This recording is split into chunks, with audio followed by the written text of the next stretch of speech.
এবার ঘোষিত সিলেট ৫, নীলফামারী ২, ব্রাহ্মণবাড়িয়া ২ এবং নারায়ণগঞ্জ ২ এ ৪টি আসনে বরাদ্দ পেয়েছেন শরিক দল জমিয়তে উলামায়ে ইসলাম বাংলাদেশের প্রার্থীরা। যার কারণে জাতি ও দেশের কল্যাণের ব্রাহ্মণবাড়িয়া ২ আসনে দলীয় মনোনয়ন না পেলেও নির্বাচনী মাঠ ছাড়ছেন না ব্যারিস্টার রুমিন ফারহানা। স্বতন্ত্র প্রার্থী হিসেবে নির্বাচনে অংশ নেওয়ার সিদ্ধান্তে অটল থাকার কথা জানিয়েছেন তিনি। বিএনপির নেত্রী বলেন, দলের সিদ্ধান্ত দল নেবে আর নিজের সিদ্ধান্ত তিনি নিজেই নেবেন। সন্ধ্যায় সংবাদ মাধ্যমকে দেওয়া প্রতিক্রিয়ায় বিএনপির আন্তর্জাতিক বিষয়ক সম্পাদক রুমিন ফারহানা আরও বলেন, নেতাকর্মীদের সঙ্গে নিয়ে আমি রাজনীতি করি, তাদের দ্বারাই অনুপ্রাণিত। তাদের মাঝপথে রেখে আমি কিছু করতে পারি না। নেতাকর্মীরাই আমার মনোনয়ন দানকারী।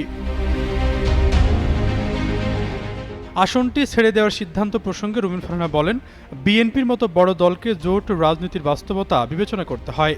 তার ভাষায় জমিয়তে উলামার সঙ্গে জোট করতে গেলে আসন না দিলে জোট ঠেকানো সম্ভব নয়। সে কারণে দল বাধ্য হয়ে এই সিদ্ধান্ত নিয়েছে বলে তিনি মনে করেন।